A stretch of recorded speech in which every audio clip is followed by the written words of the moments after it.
برادران ملت اسلامی، السلام علیکم ورحمۃ اللہ وبرکاتہ۔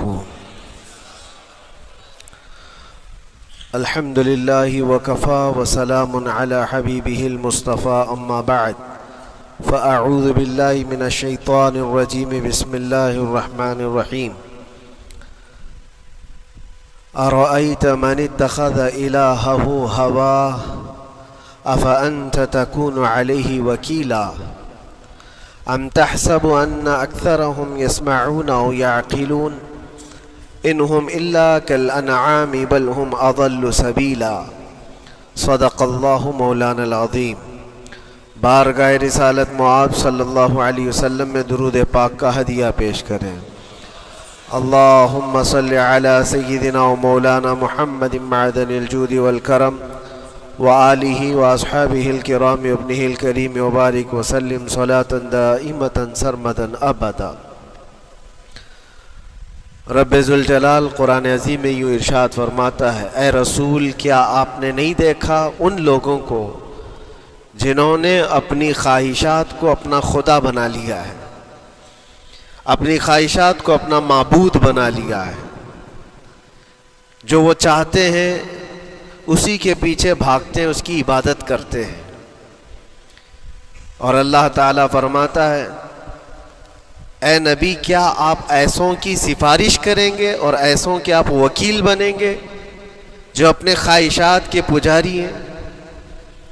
اور اللہ فرماتا ہے ان میں سے تو اکثر ایسے ہیں کہ انہیں عقل نہیں ہے، وہ جانوروں سے بھی بدتر ہے، جو اپنے خواہشات کے پیچھے بھاگ رہے ہیں۔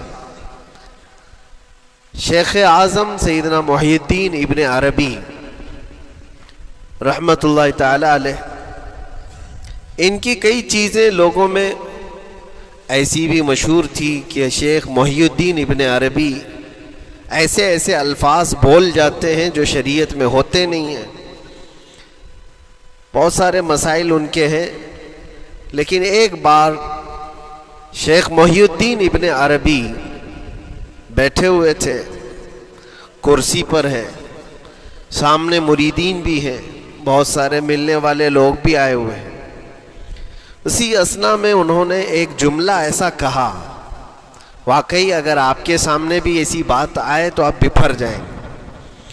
شیخ محی الدین ابن عربی کہتے ہیں، اے لوگوں جو تم سب یہاں میرے پاس بیٹھے ہو، تمہارا خدا میرے پاؤں کے نیچے ہوتا ہے، تمہارا خدا میرے قدموں کے نیچے ہوتا ہے۔ سب ظاہر سی بات ہے، جیسے ایسا جملہ سنا تو اٹھ کر کے لوگ بھاگنا شروع ہو گئے کہ آدمی کافر ہو گیا۔ شیخ اعظم ہیں یہ، حضرت محی الدین ابن عربی، جن کی بہت ساری کتابیں ہیں، تصوف میں آپ کا ایک بہت بڑا باب ہے۔ لوگ اٹھ کر کے ادھر سے ادھر چلنے لگ گئے کہ ایسے ایسے جملے بول رہے ہیں، یہ محی الدین ابن عربی کو ہو کیا گیا؟ خدا پیروں کے نیچے ہوگا؟ کفریہ جملہ ہے۔ سب تو چلے گئے، دو باقی رہ گئے جو مخصوص مریدین میں سے تھے۔ انہوں نے کہا کہ حضور جو جملے سنے ہم کو بھی کانوں پر یہ وزن لگ رہے ہیں، لیکن کیوں کہا آپ نے ایسا؟ اس کا کچھ معنی ہے؟ آپ جیسے عظیم المرتبت بزرگ سے ایسا جملہ کیسے ممکن ہے؟ انہوں نے فرمایا کہ ان سب کو بھی تو یہ پوچھنا چاہیے تھا میرے بولنے کا مطلب کیا ہے۔ فوراً بدگمانی کیا اور بھاگ گئے۔ تم دو باقی رہ گئے، میں بتاتا ہوں کہ میں نے یہ جملہ کیوں کہا تھا۔ کرسی پر بیٹھے تھے اور چٹائی نیچے بچھی ہوئی تھی یا قالین بچھی ہوئی تھی جس پر لوگ بیٹھے ہوئے تھے۔ آپ نے اپنے ان دو مریدین سے کہا یہ چٹائی اٹھاؤ۔ چٹائی اٹھائی تو دیکھا وہاں پر سونے کے چاندی کے سب سکے رکھے ہوئے تھے جو شیخ محی الدین ابن عربی کے پیروں کے نیچے تھے۔ کہا وہ جتنے آئے تھے وہ اسی کی عبادت کرتے تھے، اس لیے میں نے کہا کہ تمہارا خدا میرے پاؤں کے نیچے ہوتا ہے۔ وہ خواہشات کے پجاری ہیں، میں نے اللہ نہیں کہا۔ اللہ رب العزت وہ قادر مطلق ہے. میں نے کہا جس کی تم عبادت کرتے ہو، جس کو تم خدا بنائے رکھے ہو، وہ میرے پیروں کے نیچے ہوتا ہے.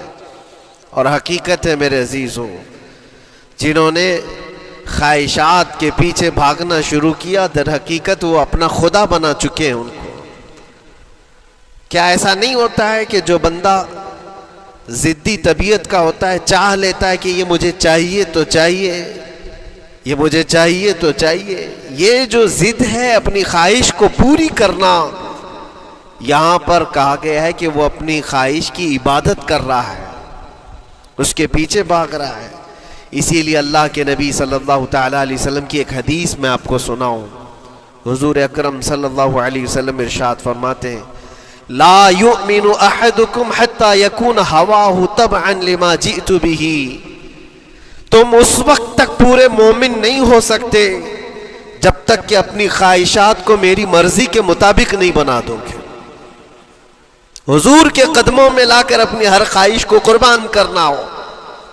یہ نہیں کہ میری چاہت تو ایسی ہے، میں خواہش ایسی رکھتا ہوں لیکن شریعت ایسا کہتی ہے. یہ جب ٹکراؤ آیا تو سمجھ لو کہ تمہارے اندر ایمان آیا ہی نہیں ہے، تم مومن نہیں ہو.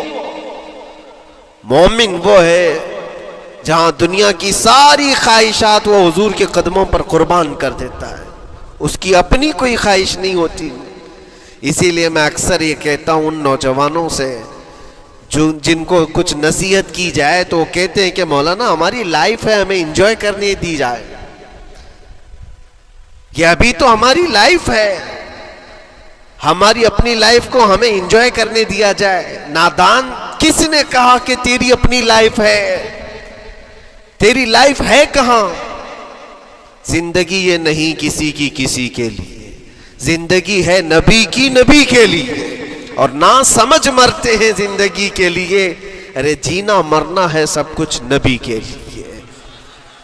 جو خواہشات کو لا کر کے حضور کے قدموں پر رکھ دیتا ہے تو پھر وہ کہتا ہے میرے عزیزوں، وہ پھر آ کر کے یہ کہتا ہے اپنی خواہشات، اپنی طبیعت جہاں سب مر جاتی ہے آدمی کی، اس کی اپنی کچھ نہیں ہوتی، تب اس مومن کی زبان سے یہ نکلتا ہے یا رسول اللہ زمین و زمان تمہارے لیے، مکین و مکان تمہارے لیے، چنین و چنا تمہارے لیے، بنے تو جہاں تمہارے لیے، ہم آئے یہاں تمہارے لیے، اٹھے بھی وہاں حضور کے لیے.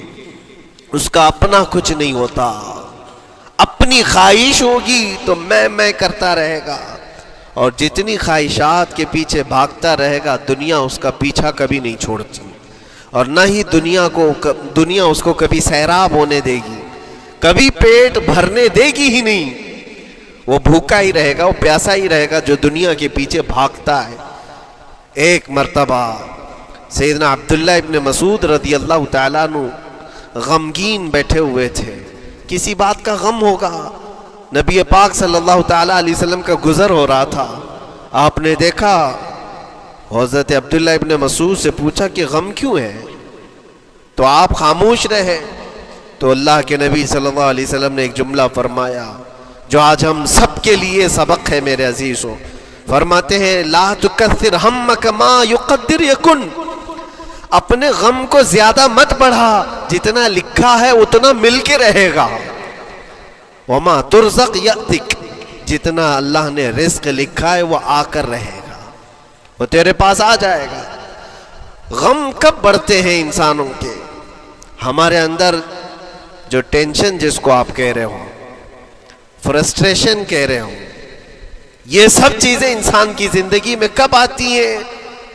جب یہ اپنی لو اور اپنی خواہشات دنیا سے لگاتا ہے. خالق سے اگر لگاتا ہے تو پھر اس کے غم نہیں بڑھتے، بلکہ غموں کا مداوا ہے.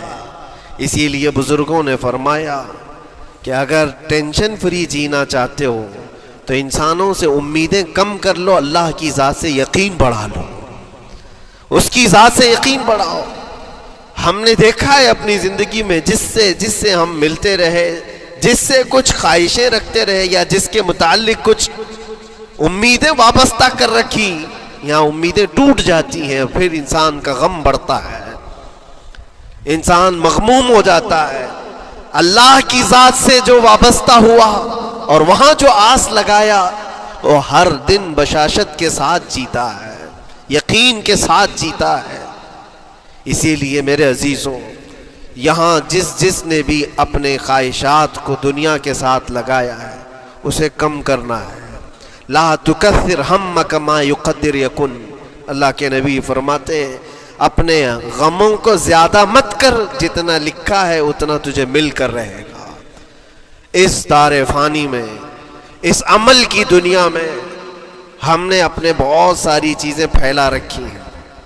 ایک چیز میں آپ کو بتاؤں کہ کبھی کبھار میں دیکھتا ہوں موبائل کو, اب سب کے ہاتھوں میں موبائل ہے, اور کبھی کبھار یہ اسٹک بھی ہوتا ہے.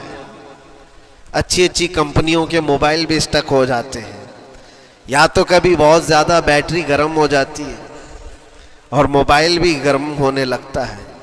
پھر اس کا حل کیا ہے؟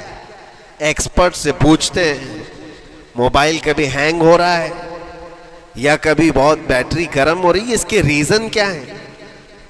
تو وہ ایکسپرٹ یہی بتاتے ہیں کہ اس کے اوپر اوور لوڈ ہو سکتا ہے, بہت زیادہ اس میں ڈیٹا جمع ہو چکا ہے اور پھر بیک گراؤنڈ میں ایکٹیو ہے بہت زیادہ, جس کی وجہ سے بیٹری ہارمفل ہے, بہت زیادہ گرم ہو جاتی ہے. یا تو پھر ایک ساتھ کئی چیزیں اس کے اندر ڈال دی جاتی ہیں تو اس کا پروسیس کم ہو جاتا ہے, اسٹک ہو جاتی ہے. یہ تو موبائل ہے جو تمہیں سکھا رہا ہے.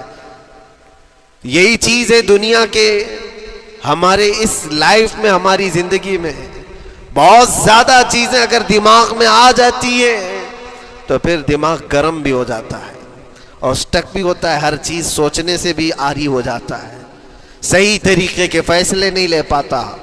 اچھا نقصان کیا ہے اس کا؟ سیم ہم نے موبائل ایکسپرٹ سے بھی پوچھا, جب موبائل بہت زیادہ گرم ہونے لگے یا اسٹک ہونے لگے تو اس کو کیا کرنا چاہیے؟ تو ایکسپرٹس بتاتے ہیں کہ اس کے ریڈیشن بہت زیادہ ہوتے ہیں اس وقت, اور یہ نقصان پہنچا سکتا ہے. جو استعمال کر رہا ہے اس کے دماغ پر بھی اثر کرے گا, آس پاس کے لوگوں پر بھی اثر کرے گا. ایک موبائل کے اوپر اگر زیادہ لوڈ آ جائے تو اس کے ریڈیشن آس پاس سب کو خراب کرتے ہیں. یہی حال انسان کی زندگی کا ہے. تمہارے دماغ کے اوپر اگر غم زیادہ بیٹھ گئے اور بہت زیادہ دماغ حاوی ہو گیا تو خود کا تو نقصان کرو گی ہی, آس پاس جتنے ہیں سب کا نقصان کرو گے. تمہاری وجہ سے تمہارے ماں باپ بھی پریشان, تمہاری اولاد, تمہارے بیوی بچے سب اس پہ ان سب چیزوں میں ملوث ہو جاتے ہیں. اب اس کا علاج کیا ہے؟ کہا گیا موبائل کو آف کر دو, ڈیٹا کم کر دو, اس کے اندر سے کچھ چیزیں ڈیلیٹ کر دو, پھر یہ اپنے نارمل حالت میں آ جائے گا. سیم آپ کے لیے بھی ہے, دماغ میں دنیا کے بہت سارے فطور بھرے ہو تو تھوڑی چیزیں ڈیلیٹ کر دو, تھوڑے دنوں کے لیے اپنی اس ایکٹیو لائف کو روک دو اور آ جاؤ اللہ کی بارگاہ میں اور آنکھ بند کر کے اس کی طرف لو لگاؤ. اس لیے کہ ہماری بیٹری جو چارج ہوگی وہ خالق کائنات سے ہی ہوگی, بنانے والا ہی بہتر جانتا ہے اس کی زندگی کس چیز سے چلتی ہے. اور اسی لیے کہا ہے, امام غزالی رحمۃ اللہ تعالی علیہ فرماتے ہیں جو بندہ اللہ کے ذکر سے کئی دن تک غافل ہوتا ہے تو مردہ لاش ہے جو چل رہا ہے, بازاروں میں جو چل پھر رہا ہے, ذکر الہی نہیں کرتا تو اس کی روح ختم ہونے کے قریب آئی ہے, یہ زندہ لاش ہے. یہاں زمانے ہو گئے, مہینوں بیت گئے, برسوں ہو جاتے ہیں, کتنے دن ایسے ہیں آپ نے اللہ کے ذکر کے لیے الگ سے وقت نکالا ہو؟ کہاں ہے وقت؟ نماز بھی ایسے پڑھ کر کے بھاگ جاتے ہیں جیسے لگتا ہے کہ کوئی چیز ہمارے اوپر سوار تھی, جلدی سے ہٹا دی اور بھاگ گیا. نہیں میرے عزیزوں, ہماری روح جب بیمار ہوتی ہے, ہماری روح کو جب بھوک لگتی ہے تو اللہ کے ذکر سے اس کا علاج بھی ہوتا ہے اور اس کو رزق بھی ملتا ہے. لیکن ہم رزق دیتے ہی نہیں. کبھی آپ نے دیکھا ہماری باڈی کو, صبح ناشتہ نہ کرو, دوپہر میں کھانا نہ کھاؤ تو شام تک ہمارا جسم ہچکولے لینے لگتا ہے, چکر آنے لگ جاتے ہیں. کیوں؟ جسم 2 وقت کے کھانے کو چھوڑنا برداشت نہیں کر پاتا, کمزوری آ جاتی ہے. جسم کو بھوک لگتی ہے، ہمیں کھانا دینا اسے ضروری ہے، اسی طرح اللہ نے ہماری جو روح بنایا ہے، روح کو بھی رزق کی ضرورت ہے۔ اور روح کا رزق کیا ہے؟ روح کا کھانا پینا کیا ہے؟ کاجو بادام میوے پستے کھا کر کے روح کو طاقتور نہیں بنا سکتے۔ فرمایا گیا روح کی غذا اللہ کا ذکر ہے، جب بندہ اللہ کا ذکر کرتا ہے تو اس کی روح کو طاقت ملتی ہے اور روح کمزور نہیں رہتی، طاقتور بن جاتی ہے۔ عزیزان گرامی وقار، پھر میں خلاصتاً یہ بات کہوں گا کہ ہم نے دنیا میں اتنی ساری چیزیں پھیلا لی ہیں، اتنے سارے، جس کی وجہ سے غموں کا بوجھ ہمارے دماغ پر طاری ہے، اور ایک وقت وہ آئے گا جب ساری چیزیں چھوڑ کر کے فوراً بھاگنا پڑے گا، نکلنا پڑے گا۔ کچھ لوگوں کے متعلق کہا گیا ہے کہ روح نکلنے کے وقت اس کو بہت تکلیف ہوتی ہے، سب کے لیے نہیں۔ کچھ ایسے لوگ ہیں جن کے روح نکلنے کے وقت درد زیادہ ہوتا ہے، تکلیف زیادہ ہوتی ہے مرنے کے وقت۔ پوچھا گیا کیوں؟ کہا کہ یہ روح جو ہے اس کی ساری بنائی ہوئی چیزوں میں اٹکی ہوئی ہے، اس کی اولاد میں بھی ہے، اس کے مال میں بھی لگی ہوئی ہے، اس کے گھر میں بھی لگی ہوئی ہے، اس کے جائیداد میں بھی لگی ہوئی ہے۔ روح جب نکل رہی ہوتی ہے ان سب چیزوں سے بھی نکل رہی ہے، جہاں جہاں اس کی خواہشات لگی ہوئی تھی سب جگہ سے کھینچا جا رہا ہے، تو درد بڑھتا چلا جاتا ہے، تکلیف بڑھتی چلی جاتی ہے، اور پھر وہ جب دیکھ رہا ہوتا ہے خالی ہاتھ جا رہا ہو، تکلیف زیادہ ہوتی ہے۔ اسی لیے میرے عزیز و اللہ کے نبی صلی اللہ تعالیٰ علیہ وسلم کا جب آخری وقت آیا، آپ کے وصال کا وقت آیا، حضور نے اپنی بیویوں کو بلایا، ازواج مطہرات کو بلایا اور پوچھا کہ کس کے پاس کتنا سونا ہے، کتنا زیور ہے۔ ازواج مطہرات نے کہا میرے پاس اتنا ہے، ان کے پاس اتنا ہے، سب نے اپنے چاندی سونے کے زیورات لا کر پیش کر دیا۔ حضور پاک صلی اللہ علیہ وسلم نے فرمایا اے میری بیویوں، اے میری ازواج، اگر تم چاہو تو یہ سب اللہ کی راہ میں خیرات کر دو، اللہ کی راہ میں اس کو وقف کر دو، خیرات کر دو۔ بیویوں نے پوچھا یا رسول اللہ صلی اللہ علیہ وسلم، کیا آج سے سونا چاندی پہننا حرام ہو گیا ہے؟ کیا ہمارے لیے ناجائز ہو گیا ہے؟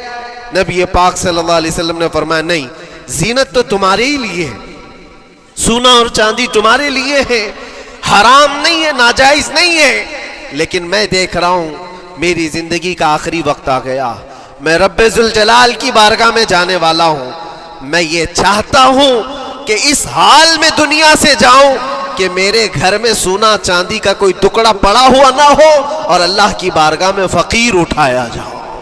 یہ نبی پاک صلی اللہ تعالیٰ علیہ وسلم کی خواہش ہے کہ میں اللہ کی بارگاہ میں اس حال میں جاؤں کہ میرے گھر میں کوئی چیز رکھی ہوئی نہ ہو، سونا اور چاندی، مال و دولت۔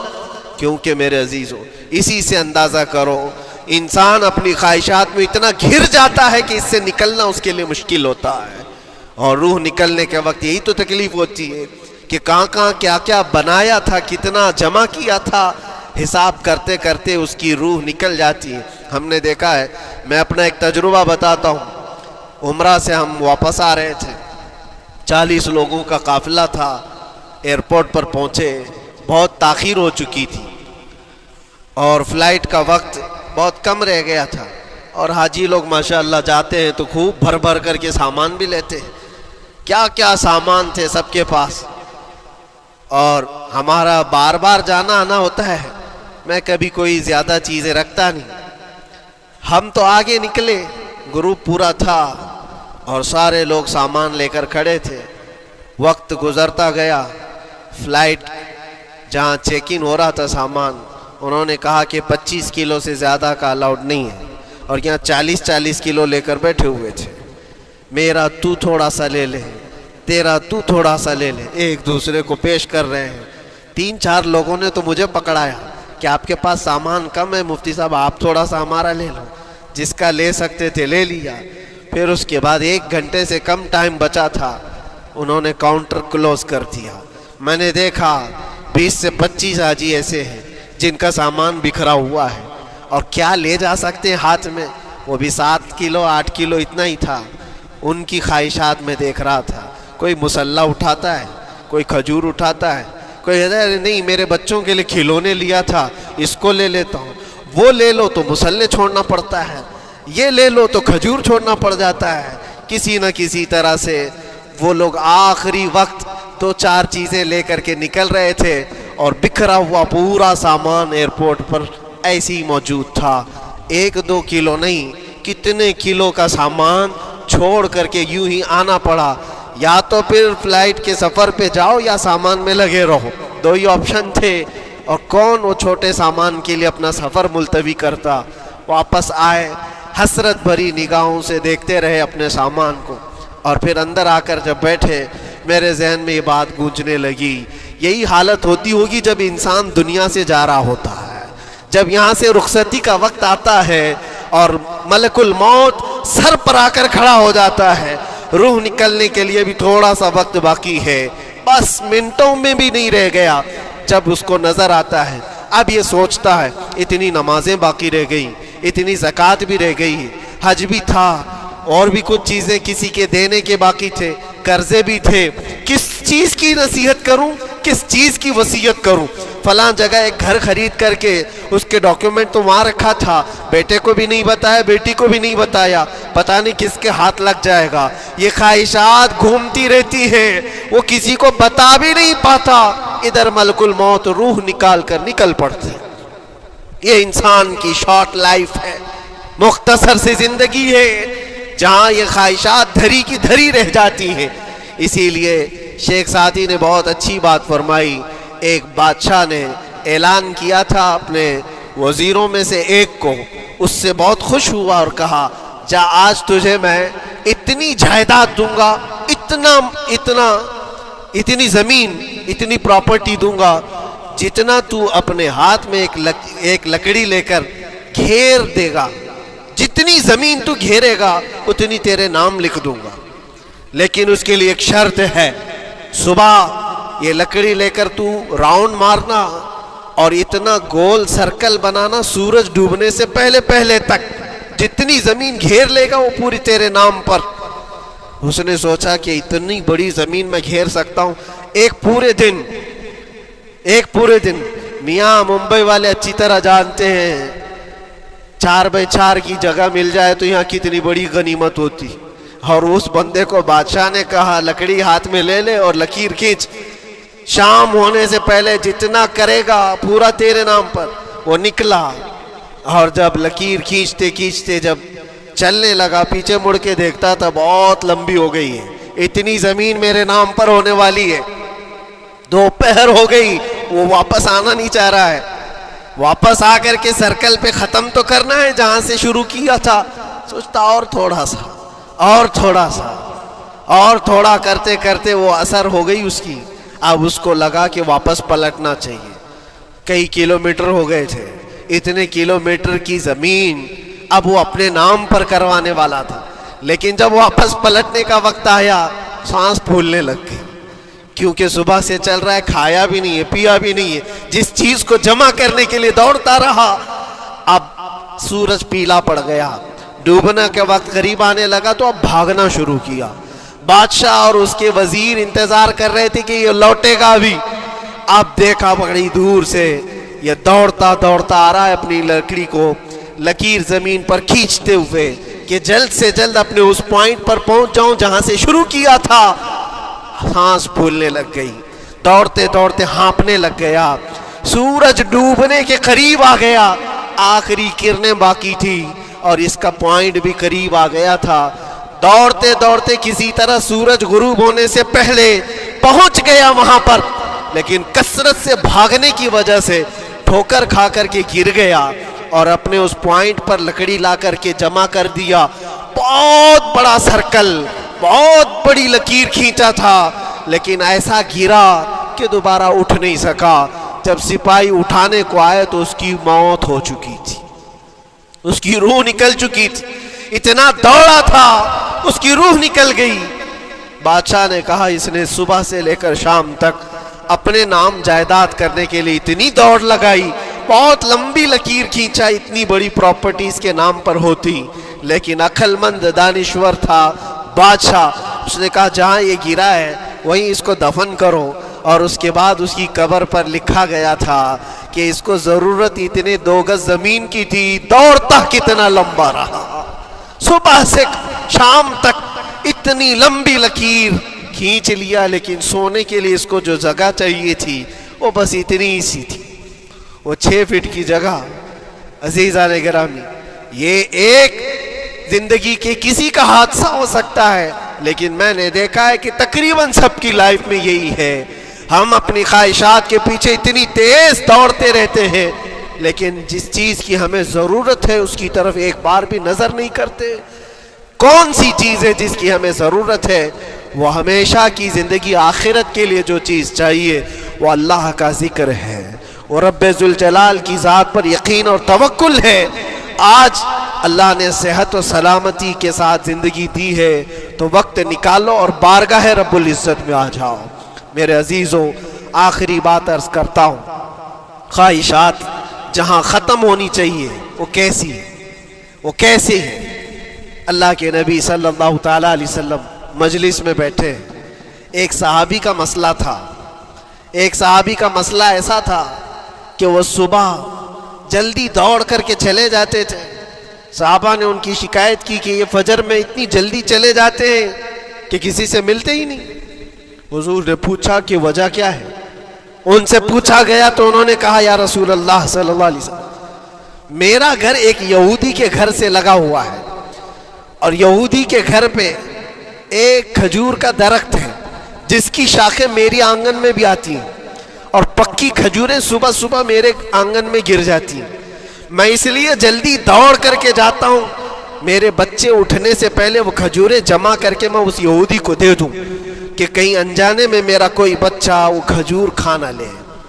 ہمارے لیے وہ حلال نہیں ہے۔ یہ صحابی رسول کا عمل تھا۔ اللہ کے نبی صلی اللہ علیہ وسلم نے فرمایا، اپنے بچوں کو حلال کھلانے کے لیے اتنی فکر، اتنی فکر۔ عزیزان گرامی وقار، آپ سنیے، یہ تو حالات ایسے ہو گئے، یہاں بڑے بڑے درخت ہی نگل گئے، کھجور تو چھوڑے، ڈکار بھی نہیں۔ حرام چیزوں کے اوپر تو کئی لوگوں کی زندگی آباد۔ خیر، حضور پاک صلی اللہ علیہ وسلم نے ان کا مسئلہ دیکھ کر کے، ان کی تکلیف کو دیکھ کر کے اپنے صحابہ میں اعلان کیا، کوئی ہے جو اس یہودی کا درخت خرید کر کے میرے اس صحابی کو دے دے، میں اسے جنت میں پورا باغیچہ عطا کروں، جنت میں پورا باغ اسے عطا کروں۔ صحابہ، ظاہر سی بات ہے، ایک بار حضور نے فرمایا تو پھر اس کو حاصل کرنے کے لیے ایسی دوڑ لگتی تھی، سب گئے، میں حاصل کر لوں، میں حاصل کر لوں۔ اب اس یہودی کو منانا تھا کہ تو ایک درخت جو ہے اپنے پڑوسی کو بیچ دے، آنگن میں اس کے ہے، بیچ دے۔ اب اس کو لگا کہ ان لوگوں کی ضرورت ہے، مجبوری ہے، تو وہ بھی اکڑ کر بیٹھا کہ مجھے بیچنا نہیں، مجھے دینا نہیں۔ اب سنیے میرے عزیزوں، مدینے میں ایک صحابی ہیں ابو دحداح، اللہ اکبر، کبھی میں پڑھتا ہوں تو حیرت ہوتی ہے۔ ابو دحداح مدینے کے اس صحابی کا نام ہے جن کا باغیچہ پورے مدینے میں سب سے مشہور ہے، ان کی کھجوریں سب سے مہنگی کھجوریں، اوالی مدینہ آج بھی مشہور ہے، جہاں کی اجوا کھجوریں بہت پسند کی جاتی ہیں۔ ابو دحداح کا باغیچہ بنا ہوا تھا، بڑا خوبصورت تھا، لوگ مثال دیتے تھے، تعریفیں کیا کرتے تھے، ابو دحداح کا باغیچہ مدینے میں سب سے قیمتی باغیچہ ہے۔ ابو دحداح حضور کی بارگاہ میں آتے ہیں، کہتے یا رسول اللہ صلی اللہ علیہ وسلم، اگر میں اس ایک درخت کو خرید کر کے وقف کر دوں تو کیا میرے آقا مجھے بھی ملے گا جنت میں؟ اللہ کے نبی نے فرمایا، جو میں نے وعدہ کیا ہے وہ تجھے بھی عطا کیا جائے گا۔ ابو دحداح کہتے ہیں اس یہودی کے پاس سیدھے آتے، کہا کہ تو ایک درخت بیچ دے گا، بدلے میں تجھے بہت اچھی قیمت دیتا ہوں۔ اس نے کہا کیا دو گے؟ کہا مدینے میں ابو دحداح کا باغیچہ تمہیں پتہ ہے؟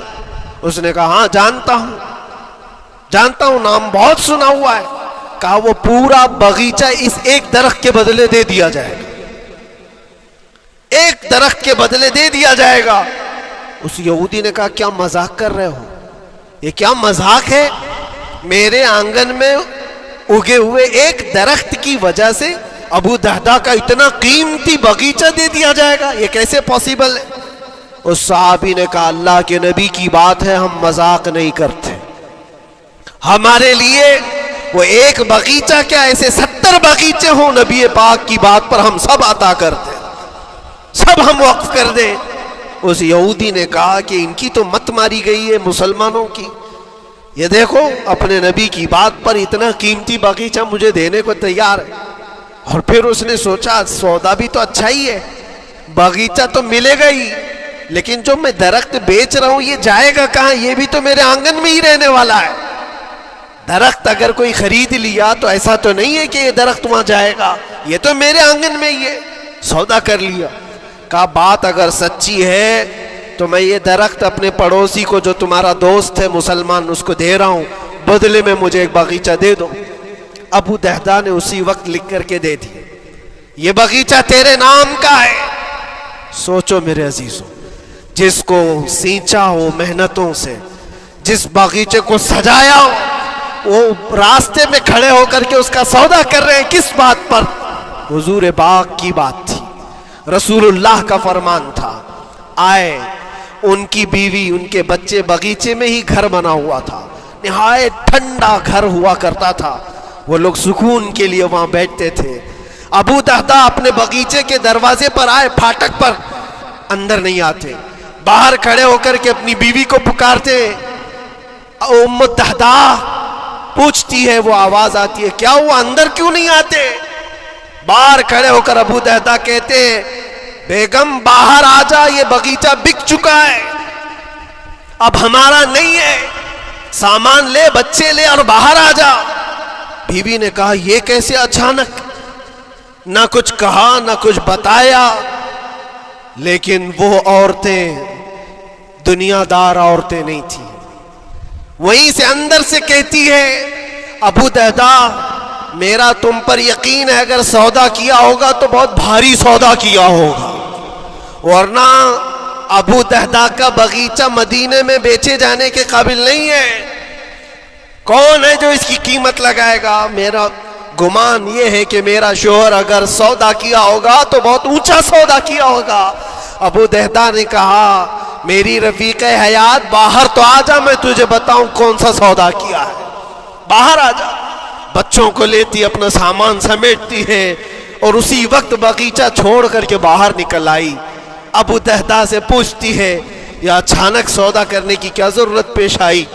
یہ اس طرح سے اچانک تم نے سودا کر لیا اور مجھے باہر بلایا، کیا سودا کیا، کتنے پہ بیچا؟ ابو دہدہ نے کہا، میرے ہاتھ میں پیسہ تو 1 روپیہ نہیں، 1 درہم نہیں ہے۔ کہا پھر کتنے میں بیچا؟ کہا اندازہ بھی نہیں کر سکتی۔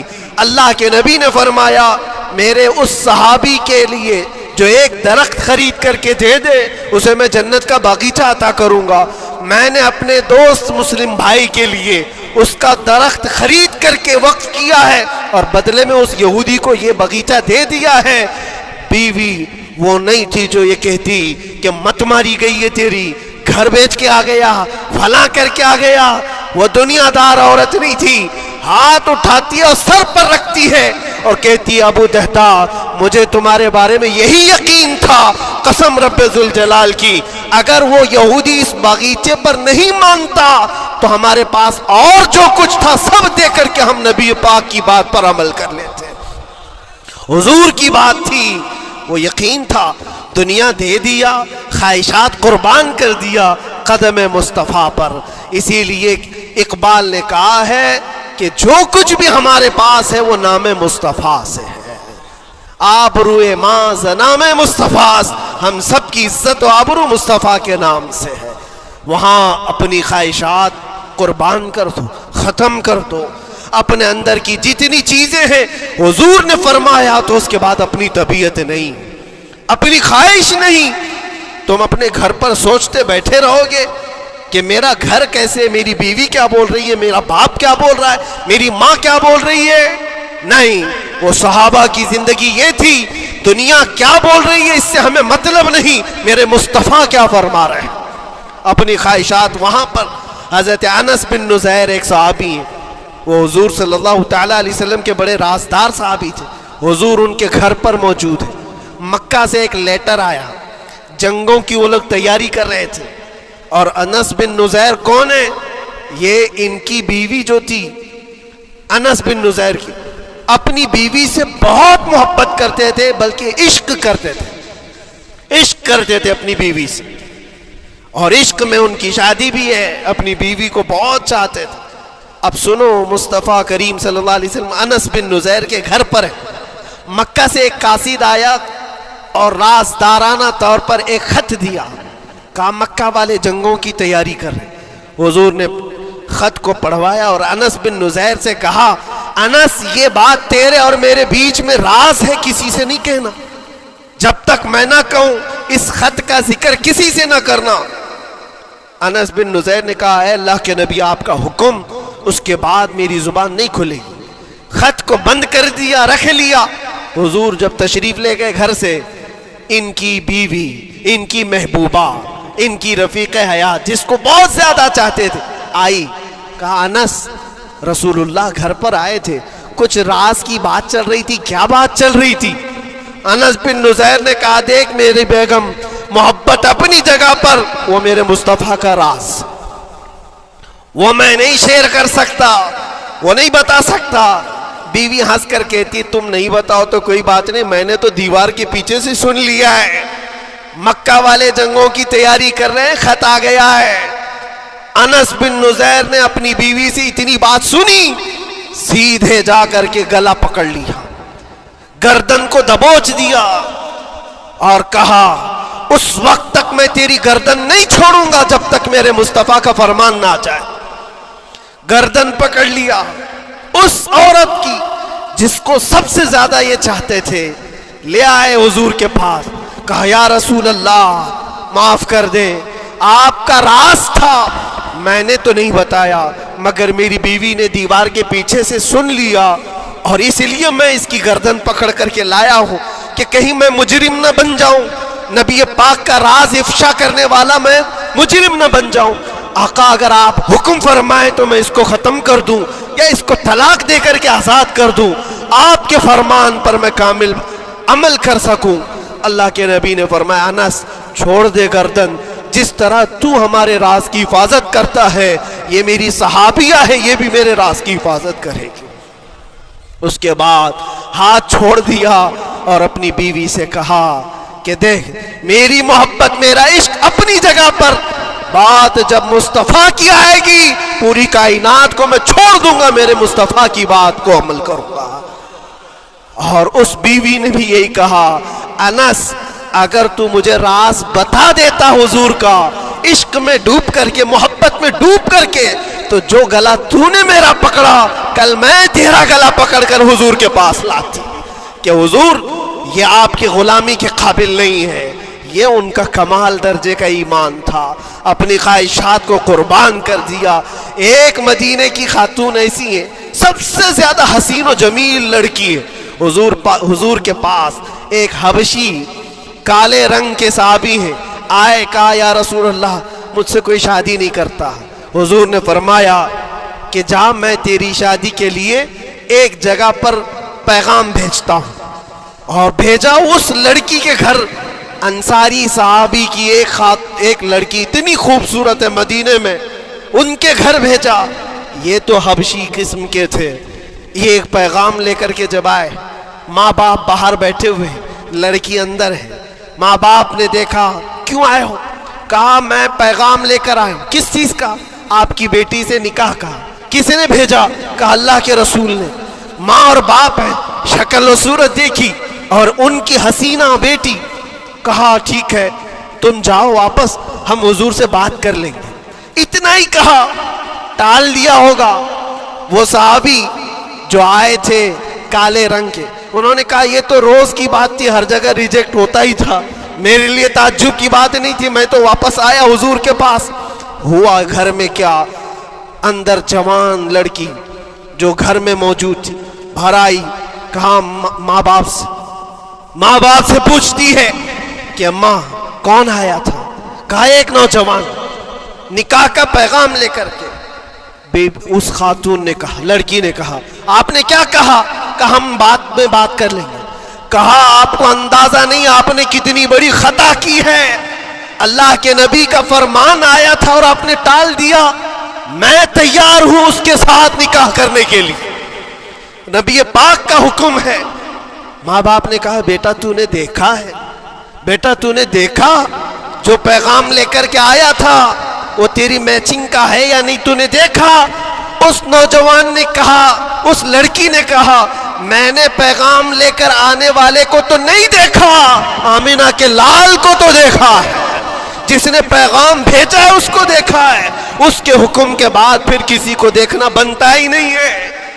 وہ دونوں ماں باپ دوڑتے ہوئے حضور کے پاس آئے، اور وہ صحابی ابھی بتا ہی رہے تھے کہ میں ریجیکٹ ہو کر کے آیا ہوں، تبھی ماں باپ بھی دوڑ کر کے آئے، کہا یا رسول اللہ خطا ہو گئی، ہم نے تاخیر کی آپ کے حکم میں، اے اللہ کے نبی ہم راضی ہیں، اپنی بیٹی کا نکاح انہی کے ساتھ کریں گے جن کا پیغام آپ نے بھیجا ہے۔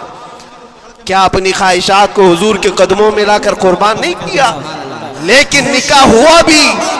وہ نوجوان عبداللہ اسود نکاح کا ہے، حضور نے نکاح کروا دیا مسجد نبی، اور حضرت عثمان سے کہا کہ ان کو کچھ پیسہ دے دو، مال دے دو، شادی کا سامان تو خرید لے، جہیز لے لے، اپنا گھر سجا لے۔ ان کو صحابہ نے پیسے دیے، غریب تھے، میں بازار میں جا کر اپنی شادی کا سامان خرید رہے تھے، شام کے وقت اعلان ہو گیا مشرکین مکہ نے مدینہ پر حملہ کیا ہے، اللہ کے نبی جہاد میں نکل رہے ہیں۔ یہ عبداللہ اسود جن کا نکاح مسجد میں ہوا، اور رات کو سہاگ رات آج تھی، آج اپنے گھر دلہن لانے والے تھے، جو گھر سجانے کے لیے سامان خریدنا تھا جا کر کے گھوڑا خرید رہے، تلوار خرید رہے، اور اس کے بعد جنگ میں استعمال ہونے والا سامان خرید رہے، سب پیسے خرچہ کر دیے جنگ کے استعمال کے، زیرہ خرید لی، وہ ٹوپی خرید لی لوہے کی، سب خرید کر کے سیدھے میدان جنگ میں آ گئے۔ صحابہ بھی پہچان نہیں رہے تھے، صحابہ بھی نہیں پہچان رہے تھے، وہ غریب صحابی کبھی گھوڑے پر نہیں بیٹھے، لیکن شادی کا پورا پیسہ یہ جنگ کے سامان میں لگا دیا۔ اور جب جنگ شروع ہوئی احد کی، میدان جنگ میں جب صحابہ لڑ رہے تھے، حضور پاک پوچھتے اپنے صحابہ سے، یہ ایک جوان ہے جو پورا چہرہ ڈھکا ہوا ہے، گھوڑے پر بیٹھا ہے، جوان مردی کے ساتھ لڑ رہا ہے، اے میرے صحابہ جانتے ہو کون ہے یہ؟ صحابہ غور سے دیکھتے اور کہتے یا رسول اللہ یہ مدینے کا نہیں لگتا، ہمارے آپس کا نہیں ہے، کہیں باہر سے آیا ہے۔ حضور نے فرمایا جا کے غور سے دیکھو، اس کی کالی کالی کوہنیوں سے میں پہچان رہا ہوں، وہ میرا عبداللہ اسود ہے، آج میں نے اس کو شادی کے لیے پیسے دیے تھے، وہ سارے پیسوں سے یہ جنگ کا سامان خرید کر کے لایا ہے۔ شام ہونے سے پہلے خبر آئی عبداللہ اسود کو ظالموں نے شہید کر دیا تھا، قتل کر دیا تھا، اور وہ مٹی میں گرے ہوئے تھے۔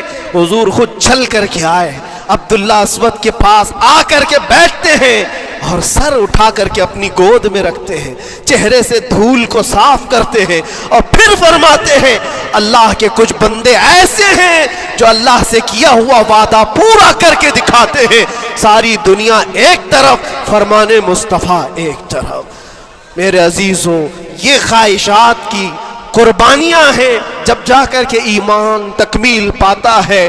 بس اخیر میں اتنا کہوں گا، ہمارا ایمان صرف اتنا ہونا ہے، انہیں جانا انہیں مانا، نہ رکھا غیر سے کام، للہ الحمد میں دنیا سے مسلمان گیا۔ اٹھو قوت عشق سے ہر پست کو بالا کر دو، دہر میں نام محمد سے اجالا کر دو۔ وآخر دعوانا الحمدللہ رب العالمین۔ السلام